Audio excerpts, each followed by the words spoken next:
these are the reductions departments were asked to submit by July 12th, and these are the responses that we had after July 12th. All departments had some sort of response.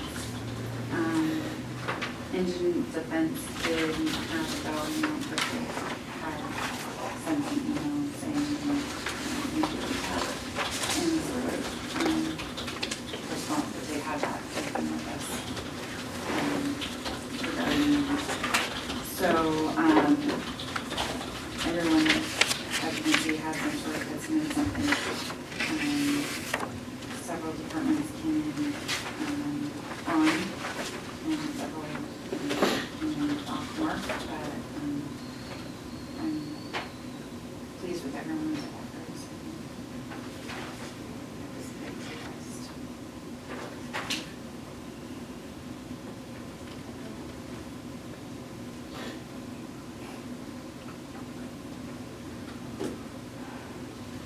Okay, Commissioners, any comments, questions of the staff? $428,000 still needing cuts to get to the 2,044,000.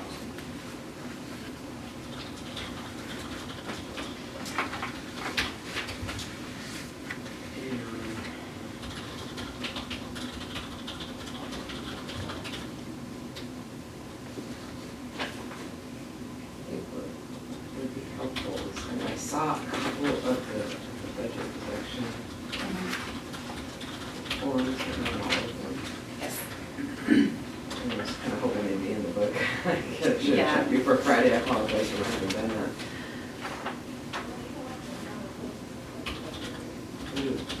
It'd be good to know what before tomorrow's hearing, Oh, sure. what the, where are the cuts being made that we, submitted Sure. from the departments, and, let people potentially be laid off as planned for the cuts.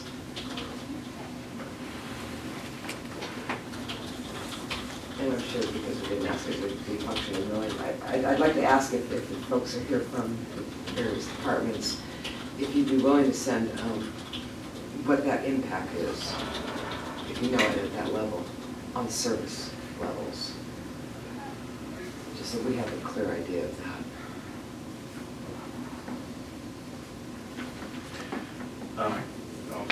I could send out an email right after this meeting, this briefing, to ask all of the departments to submit a document by the close of today or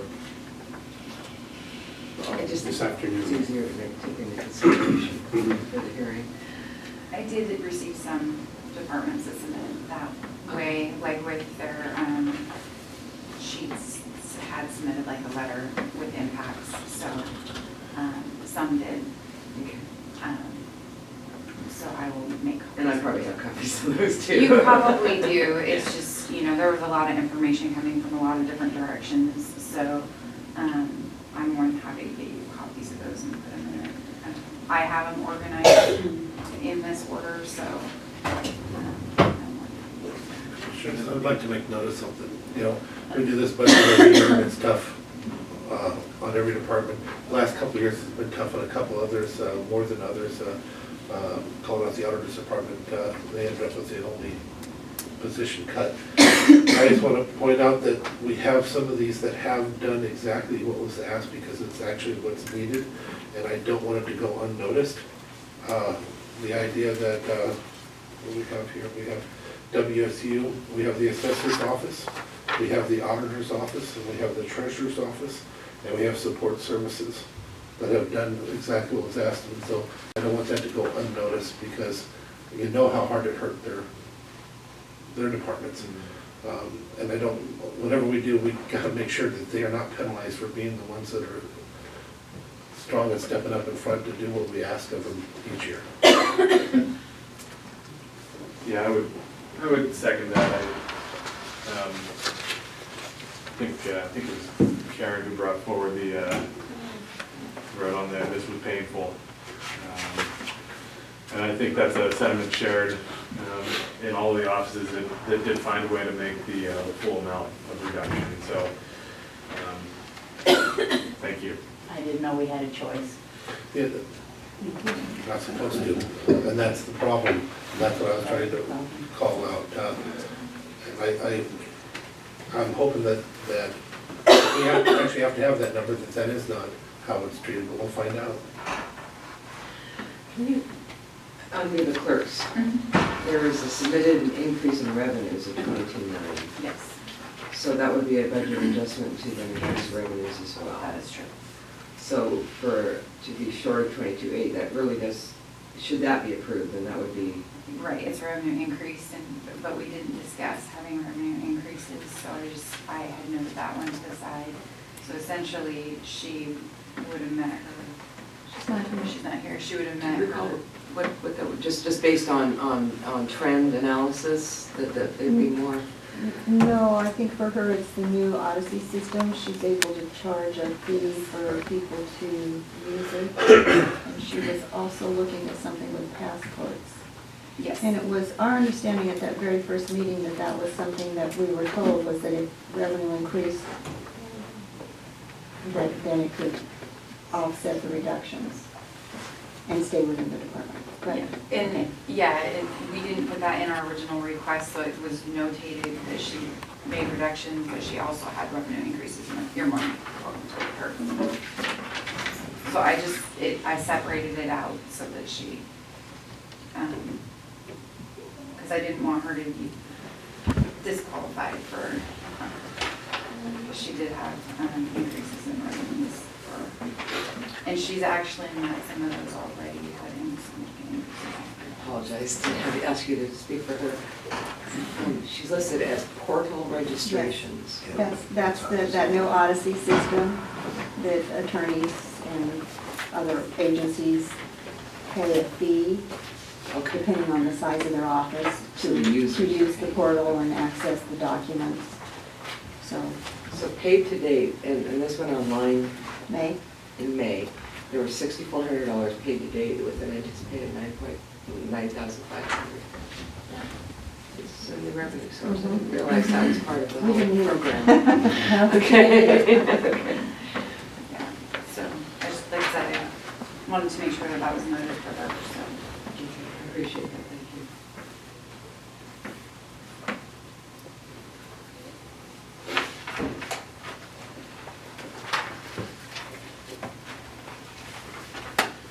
So, all the questions and discussions of the week? Okay. Commissioner? I'll wait, because I think I just said my part a little earlier, I think, because we have to do the work real hard to make this happen, and if we really gotta have it, then, and that's what we tell them, then we really have to have it, and I wanna be careful that we're not asking for things if we don't really need it.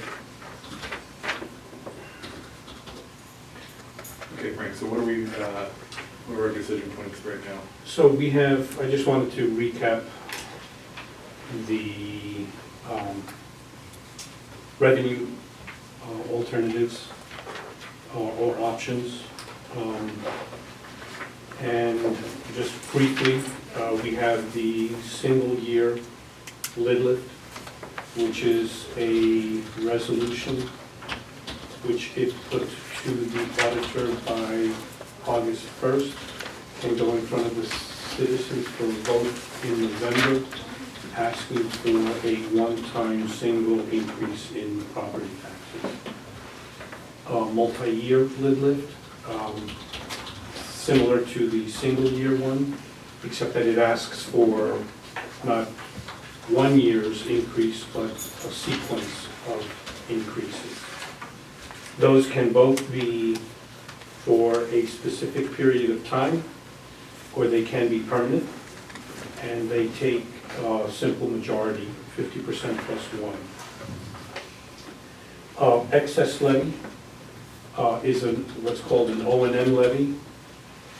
That is a levy increase that can be done in the same way through a resolution put to the citizens in November. That requires a 60% approval from the citizens. And all three of those would impact revenue collections in April of 2018. There is the road levy shift, which is a shift out of the road fund into the general fund, similar to what we did in 2016. There, the impact is on the city's Metropolitan Park District. It would be pro-rationed, depending on what the amount was that was asked to be levy shifted, as well as the city's new construction component would be impacted. In other words, taxes on new construction is added in the year of new construction to their property taxes.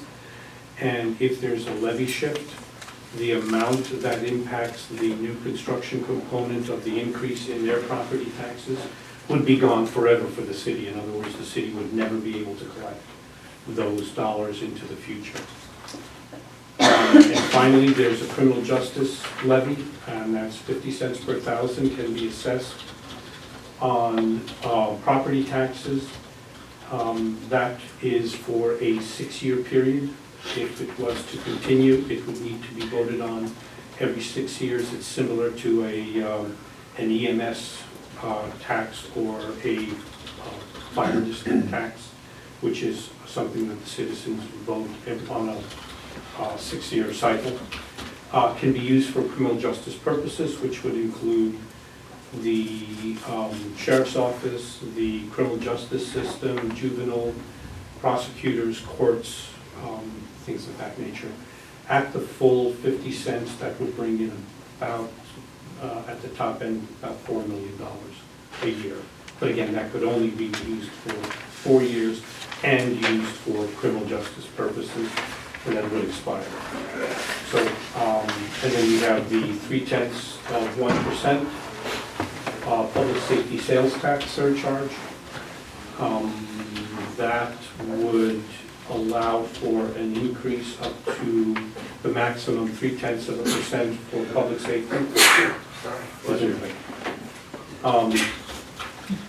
That also needs to go to the a vote of the citizens. It does need a simple majority. But for that one, in order for us to capitalize on it, we would have to have already had an agreement with the city, or else we just do our 2/10, so it should be less money, right? Yes, in order for the county to get the 0.3, the city must give up their 1/10, or the max we could do is 2/10 on top of the city's 1/10. What's the revenue projection? 2/10 would bring in about 700,000. And that is a, the criminal justice property tax, is that a simple majority? That's 2/3. Actually, it's 2/3, and it must be, depending on when you have the election, Oh, the presidential. yeah, there's a 40% minimum turnout requirement, But not if you're having it during the general, then. but not if you're having it during the general.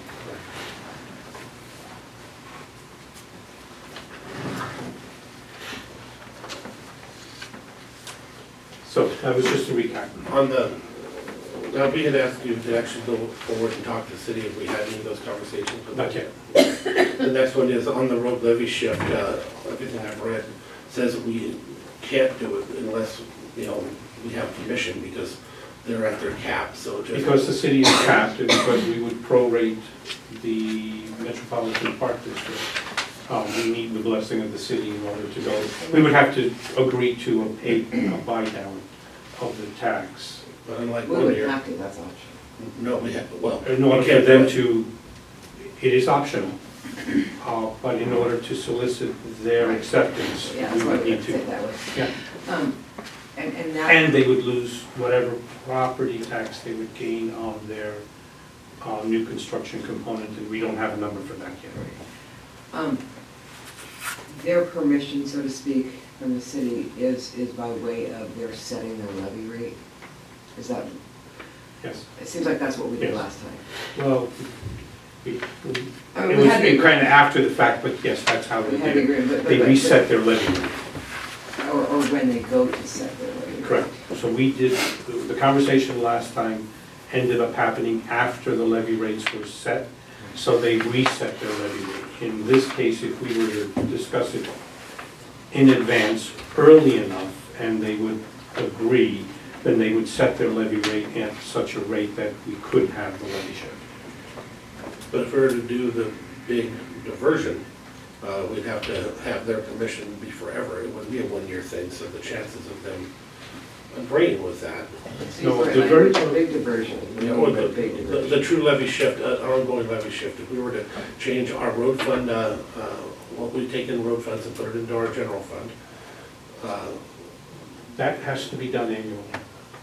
There is no permanent. So what you're thinking, so there's no statutory authority, that's a function of trying to keep it,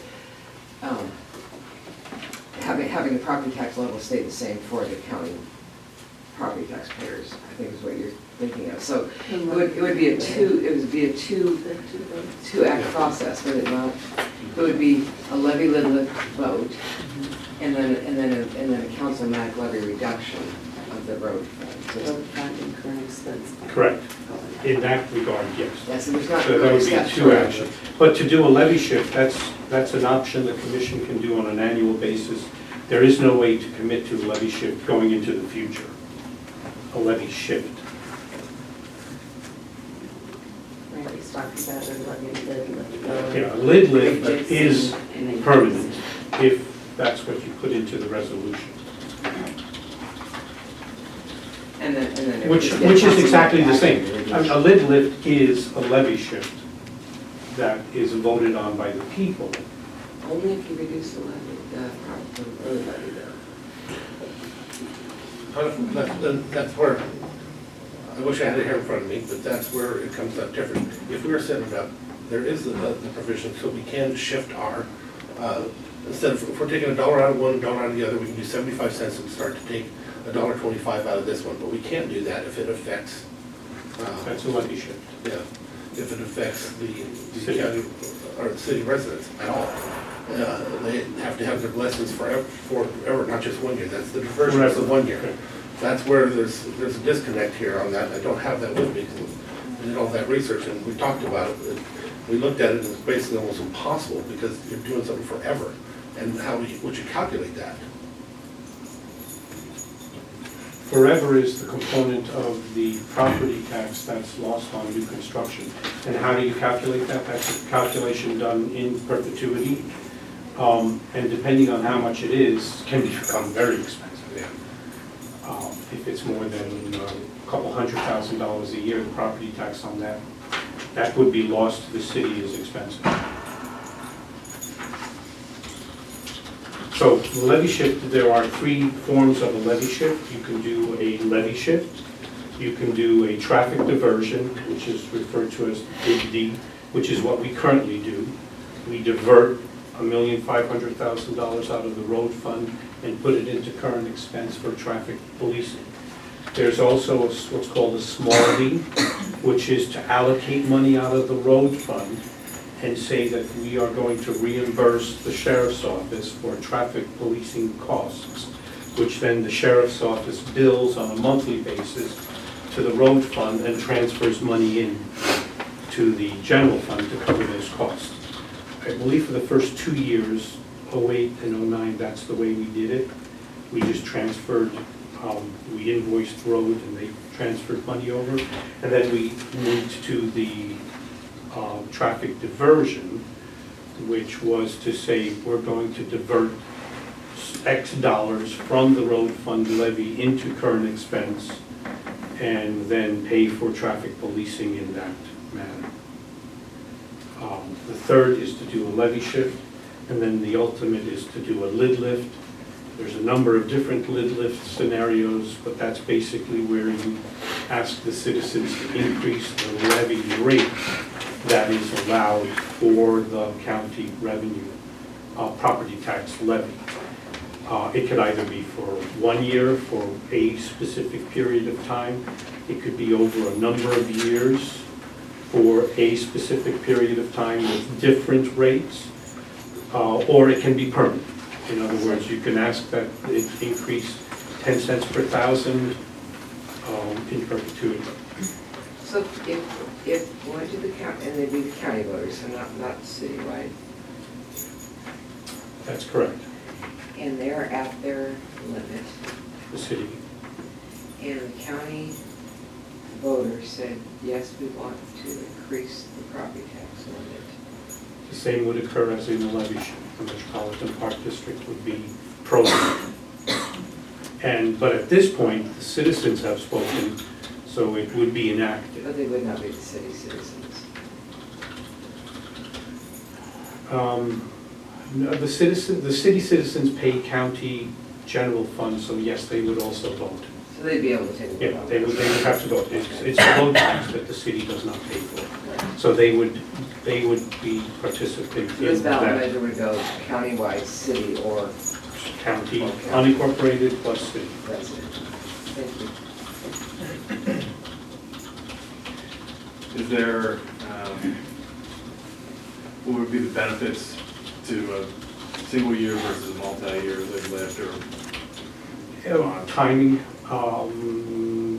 multi-years are generally used where there's a project that's being funded and you need a certain amount this year, another amount the following year, so you can start higher, drop it down, or reverse that, start lower, bring it up.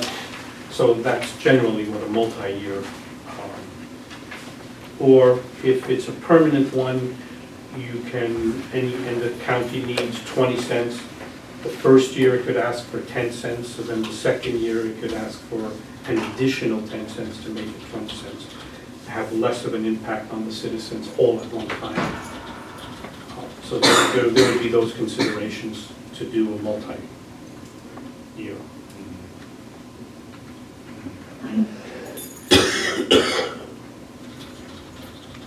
I'd be interested in maybe some feedback from Karen or Lisa on, from your perspective on what lift or. I would think you would want to do a multi-year lift if they were going to continue from funding a biennial budget, because you are going to know what those revenues are going forward, and you're going to have, if you only did it a single year, and you've got this big, just better to figure taxes, everything to do. So tied to a biennial budget, I think you want to do something multi-year, for sure. Do I have a preference for any of these? I don't have a preference for any of these, just that something needs to be done. Ditto, yeah. I don't know the challenges, but that's going to be my take on it, but consider other options to limit the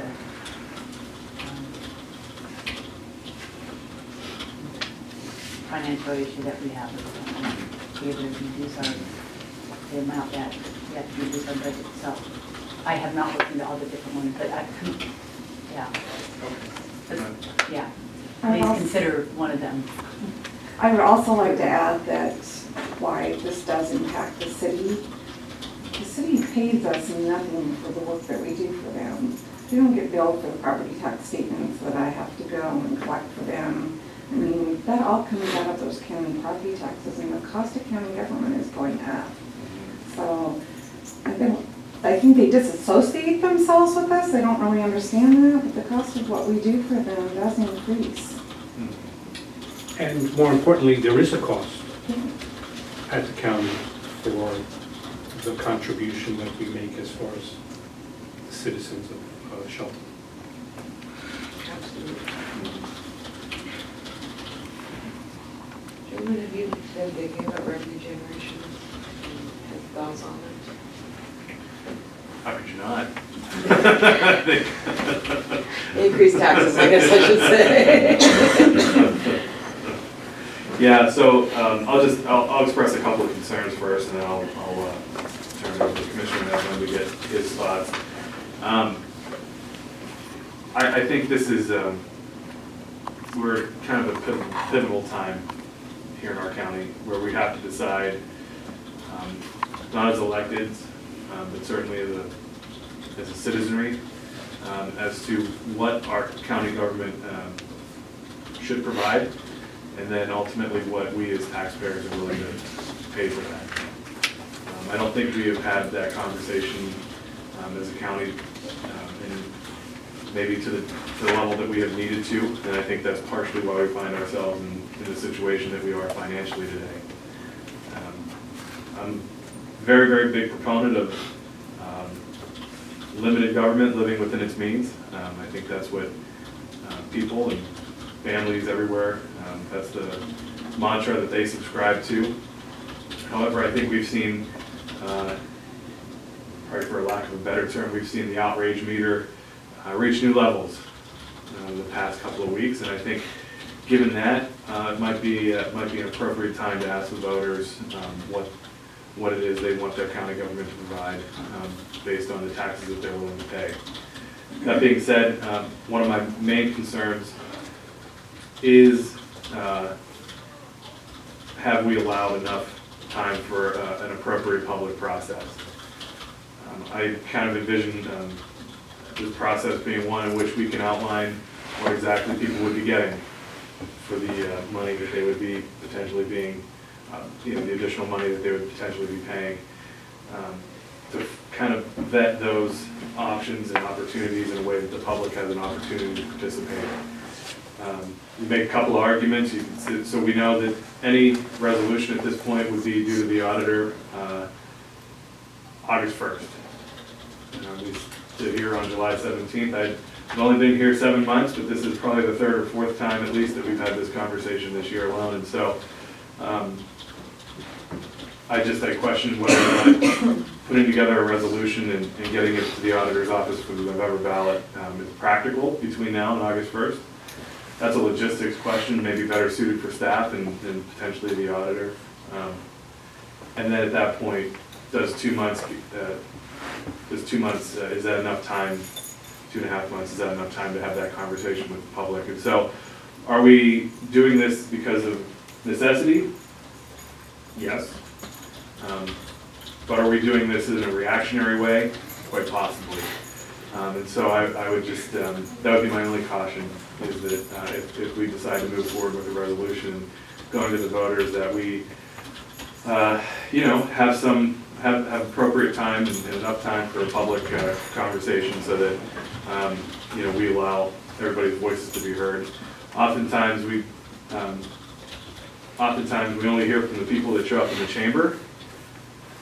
We don't hear that, I hate to, that great silent majority out there that we don't see in front of us, or that don't call or email because they're busy working, providing for their families. So I would hope that we allow enough time to have that conversation. Given a lot of thought, as a matter of fact, I've been going over some of the minutes of the past years, and we've actually had conversations in the past. In 2015, when we made a great addition of staff to the sheriff's department, we actually told them that we need to go out for more revenue or consider what to do in 2016, or we will be in this position. With that being said, going over the past years and going over the numbers, there is no question where the majority of all the money has went. It has not gone to the auditor's office and the treasurer's office. They've had little bits. We have over and over again reinvested in our law enforcement, but even in our criminal justice system, only parts of it. We haven't given much to the courts. We did increase by creating one judge, and with that came some difference, but it's so small in comparison to where some of the other additions have gone.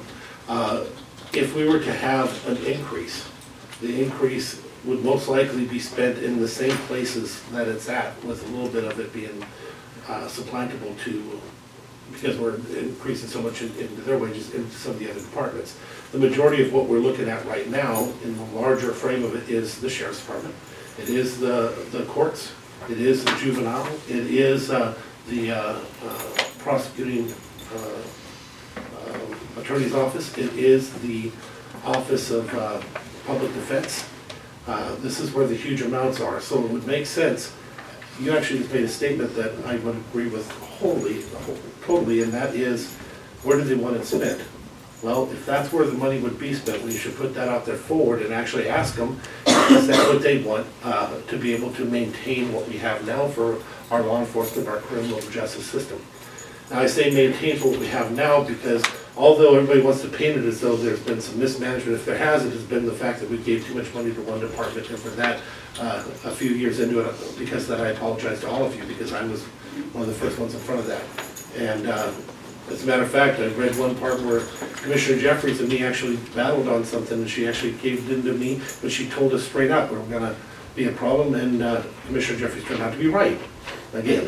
So, on that, when we were hired the last couple of deputies. And I just wanted to tell you that I did see that in the record, and you were correct. That was a time when we shouldn't have happened. But with that being said, we are in a situation that, not even just because of the sheriff's department or their revenues or that, everything in total. As has been explained, we get 1% increase every year. The cost, not because we're bad with our contracts, because if anything, we asked from the Teamsters, and we got a 0.08% increase one year from the Teamsters. That's not being bad with your contracts. Now, we had to give a little bit more because we were losing people left and right, and even still right now, we're looking at small increases, a 2% plus a 1.2 on the COLA side, in order to keep what we have. No matter how you look at that, the cost of us doing business every year is going to continue to be 3 to 5%. Now, if you look at just the addition for the sheriff's office, for the increase for their deputies this year and their staff, you're looking at $500,000 or 400,000+. Now, that's just that one. Now, we go up, we can go up, if we charge the 1% tax, we can go up 80,000. We're not even coming close to touching what it's gonna take in order to do this stuff. And that was the one department. Now, you have all the different departments that we're dealing with. If we're gonna go up, because that's just the way life is, $1.5 million every year, and we're gonna be able to collect an additional 80,000 every year, we can't do it. It's not possible. I don't care how good you are with the money. You cannot bring in 80,000 a year and expend an additional $1.5 million. Even when we do these cuts this year, this is the saddest part about it. We do these cuts here, and then for the next year, we have to cut literally $4 million, or is that total for everything? It won't stop there, it can't, because we're gonna increase our spending even with that by probably closer to $2 million. I'm using general when I'm saying $1.5 million. So you're gonna have to cut that the next year too. It's a never-ending situation as it'll continue to grow. No matter what anybody likes about it, because I hate the idea of it, you know that, I've been doing this for a little bit, but I always said I would never deny the people the ability to decide what they want to be taxed on or whether they be taxed. I would like to see us go out for a criminal justice tax though, because that's where the money is going to be spent, the most of it, in order to keep the jobs and the deputies and stuff that we need. Also, we have to increase our public defender. We already know that. There's no way around it. We're being told, no matter what we do, the courts have already said so. We're gonna have to. But then we also have the courts who we know that this small cut right here may leave one of the courts without the ability to even do their job. So, I know that's a long-winded way to say it, but I don't see a way out of it. It's not mismanagement, it's just life, 1%, but I think it has to be criminal justice because that's what the people need to know whether or not they're voting for, because no matter what, we can't maintain what we're doing. It's not possible. This year? Huh? Go out to the voters this year? Yes, because if we don't, we're gonna cut $4 million next year. And if we wait till that next year, we're gonna cut at least another $2 million, if not closer to another 3 or 4 the next year after that, because there's no other way of doing it. That's how much it costs every year to do business. So if we don't get in front of it now, I don't know what we're gonna do. Well, I agree that we've only heard from the very few people that come. I've gotten calls and I've gotten emails, but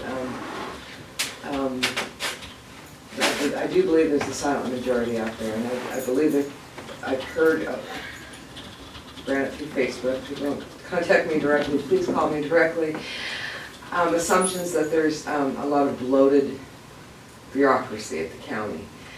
And those here in the room know probably better than anybody that you're working your heads off, and I know that, and you're down to counting pencils. And there's an assumption that they're throwing money away here and there and everywhere. And any of the increases we've done over the last few years has been to increase the level of service.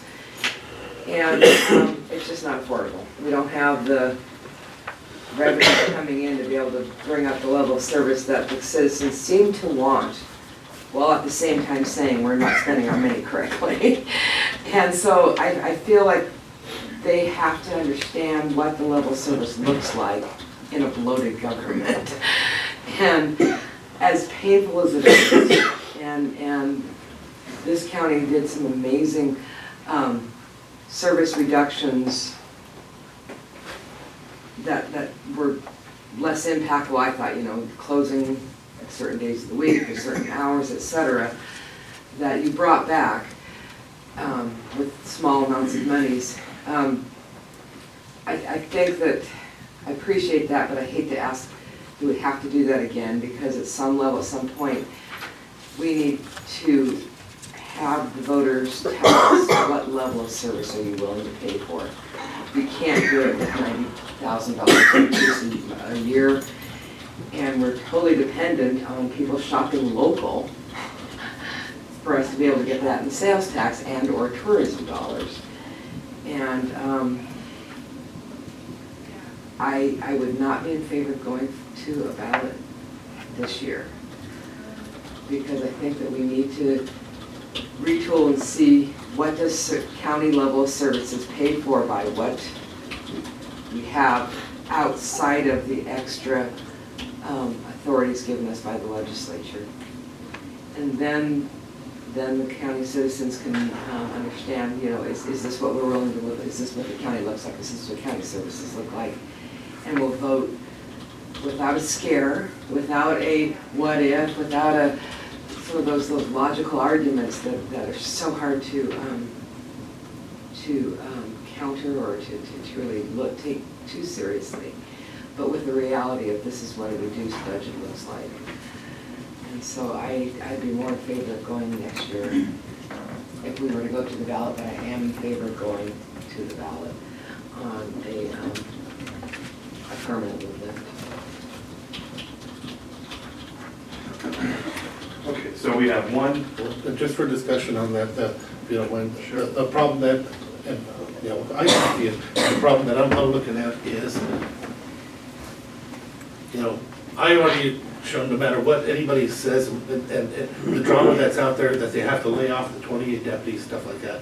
I showed with my recommendation, they didn't have to lay off one single deputy, that's what they choose. Problem that I have is, if we don't do something though, or get it on, we're gonna find out what it's like to have some of the bigger cuts, and that's gonna affect what they have on the street. So I'm just saying, we are gonna address it. The question is can we address it before this budget, or at least have that in consideration this budget, or not? That's the reason why now, because I think it's bad planning to put it on now. I honestly do, especially with the people out there, one department saying mismanagement, when the truth of the matter is that's definitely not the issue on this end. But that is the narrative that's being put out there. But if we don't do it now, then it's going to be some hard times. That's all. A lot harder than we want to deal with, I think. I'm afraid of what it's going to look like. It's going to be pretty bad. So, Commissioner, if I could just maybe draw out a little bit more of your thoughts on why the lift as opposed to the sales tax. I think the lift is more dependable. I believe our sales, just going from how does the American shopper now shop or online sales, I don't know yet what online sales revenues will look like for our county. There's an assumption that Mason County, with what the state just passed, might see an extra $200,000 this year, another $100,000 on top of that in 2019, or 2018. 200, another 100,000 in 2019, so up to 300, and then flat. People are out there doing online sales. The brick and mortars, we don't have a lot of growth in brick and mortars. I just feel like the sales tax is not getting, it is a diminishing tax source for us, whereas property tax, we can budget around. A lot easier. I want to clarify, I wasn't saying the 0.2 of 1%. I was talking about the overall 50-cent, or up to 50-cent criminal justice tax. The reason being is that 800,000 on the maximum then won't even take care of what's needed on this year, let alone anything enough for the future. If we're gonna fix it, we'll try to fix it, patch it for a moment. So with the 50 cents per thousand criminal justice property tax levy, is that restricted to capital projects? No, that is not restricted to capital projects. It's restricted, if I recall, I believe 2/3 of it must be to criminal justice. It can't supplant. And then And that it sunsets expires in in some 6 years. in 6 years. And at that point, are you able to You can reauthorize? reauthorize, you can ask for reauthorization. Same thing as the EFT and other The stuff. EMSs do that on a regular cycle. And sometimes they get it, sometimes they don't. But then the people will have made a decision if that's what they want to do.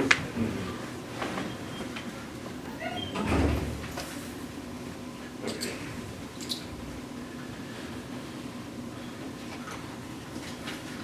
I'd like to have that conversation with the other public. You know, have some forums. An opportunity to, you know, given these different scenario options. So just for timing purposes, if there is going to be a resolution that comes to go to the auditor's office, it needs to be on the action agenda for August 1st. That still gives us an opportunity to give it to the auditor by the close of business on August 1st, if there's to be a resolution. Gentlemen, do you think that this is something you people want to put on an action agenda, or would you want to have a hearing? on it? Well, no hearing. I think, well, I think I would like to see, this is maybe a heavy lift for staff at this point, but I'd like to see a resolution draft. Because I think with what you're supporting and proposing, I'm not sure if you'd want to go to the full 50 cents per thousand or what your thoughts are on that. So I'd like to have a resolution in front of us that we can discuss. And I guess the same would be true for the lid lift, yeah, as well. So a draft resolution on criminal justice as well as an lid lift? And you're saying single or multi? I was thinking permanent. No, but you can do, Oh, well, I think, 1 increase, 2 increases, 3 increases? Yeah, but if it's stepping with it. Stepping. But you'd have to do it through another election each time. No, you can identify it Do that in your initial. in one election. Yeah. Yes, you just have to be very clearly specific in the resolution to say X amount in this year, Y amount in that year, Z amount in the third Yeah, year. when you were explaining that, you didn't mention that part, yeah, but I still think it's still going to be, most of it's going to go one place. well, the question is, how much are we looking to generate? To not have cuts Our to next projection for budget? next year is between $4 to $5 million. And that's a reduction in expenditures. Now, there's also because that would get our revenues and our revenues and expenditures in balance. Now, we're also asking to increase our reserves, which is additional funding How much to get, what dollar amount to get? to increase reserves. No, for one versus the other, 1 plus 1. So to So the difference Balance in the budgets expenditures and is revenues is $4 million.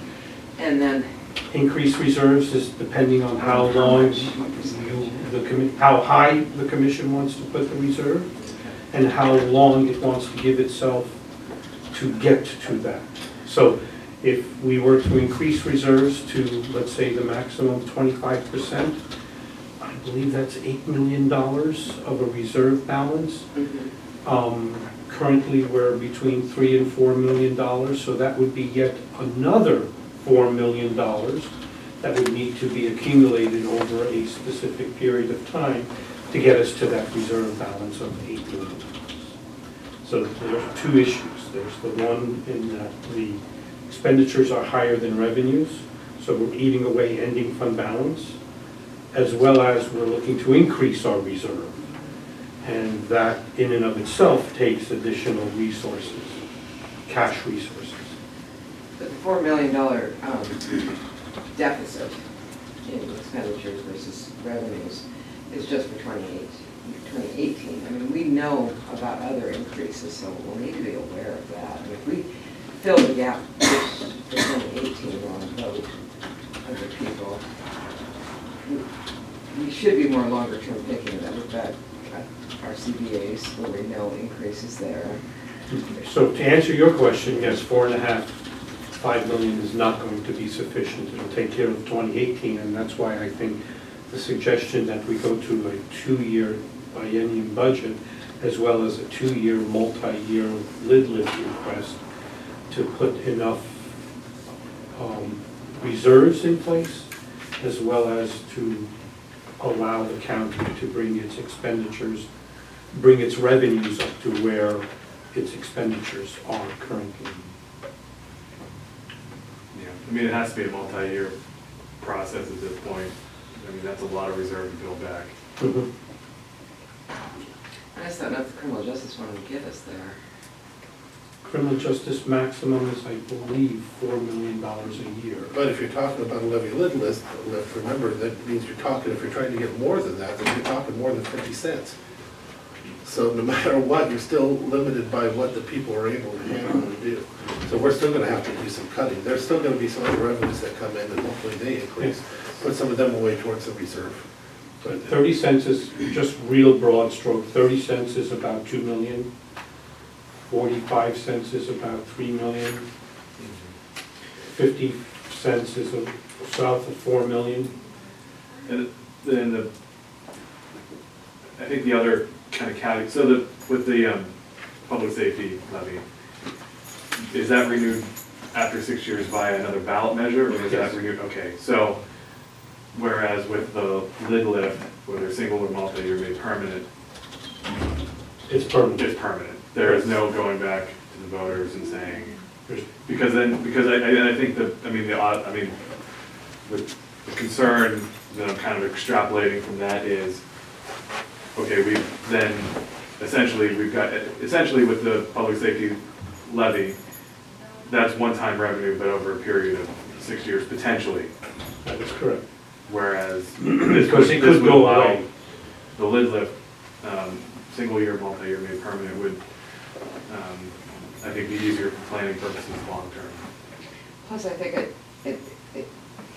Mason County is unique in that we have one of the lowest current expense levy in the state. and it represents where it needs to be. It's I think artificially low. And one of the other uniquenesses in Mason County is that its relative, its general fund levy, the road fund levy is higher. And that's a rarity in Washington State as well. So I mean, going forward, as we have this discussion, I would very seriously consider reducing the road levy to lessen the impact on Mason County unincorporated citizens. Unfortunately, that doesn't help with the incorporated citizens. And that's a function of a councilmatic direction to roads to say your budget is X instead of Y. But remembering also that aside from the one time that we did before, that was a one-time impact where you had some construction that you're looking at for the long term. This is different. They would not be able to get that back, Who's they? the city, that difference, any year. They're already at their cap at 590. So it's gonna come out of the A lid lift would not impact them in a reevaluation of their new construction component. It just, the lid lift takes away the pro rational. I'm talking about compared to the small D that we did last time. The difference is here, they would not be able to recoup that 30 cents ever because they're at their cap. So they're not gonna get the 30 cents the next year, or the next year, or the next year, or But the I'm not next talking year. about a levy shift. I'm saying. No, I got you, yeah. A lid lift, once enacted, would prorate the MPD, depending on how all of the other numbers come together, potentially for years to come.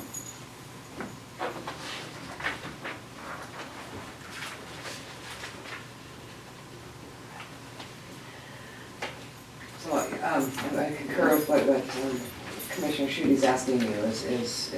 Bring a draft resolution for a multi-year lid lift as well as a criminal justice Yeah. And levy. if we could do that for Monday, Yes. and then at that point make a decision of, So if we were to hold a hearing, you talked about having it on, do we have enough weeks for a hearing on such a resolution? You could publish it if next Tuesday you set the hearing for the following week, you would get one publication. If on Monday we send notice. Because it's not a required hearing, so it doesn't need the 2 weeks. Oh, good Right, you can It's our pick- personal you can pick one choice anytime. to have it. But you would have to direct staff to send that notice by Monday coming up the 20th. can we have that drafted in an effort to be prepared? Yes. Frank said yes. Yeah. Anything's possible. Good point, good point. Okay. And then numbers being what they are, I imagine we can come forward with maybe a revenue projection as well. And I'd love to go forward enough years to know, like, I would project at least 2 biennial budgets at minimum. I asked him, he's preparing a statement, I actually asked him to show what that would look like in the next couple of years. Because that's the part that's gonna, people don't know, I know they don't know it, they don't understand how that growth is every year. Hopefully, when he writes, we'll explain it to them, and show it. and where those growth cost drivers are. And we don't have control over the electricity price, we don't have control over the price of sewers in the city. Those sorts of things. Okay, any other decision points on that we need today? Anything further with the 0.3%? Do I go to the city and have those conversations, or? It gets us there. If we're gonna have a vote, we might as well have one right vote, not instead of a couple of different ones. So I think the 2 that we're talking about, one of them has to be what we bring forward. This 800,000 money gonna help us. Okay. Then I'll take that off the table. Okay.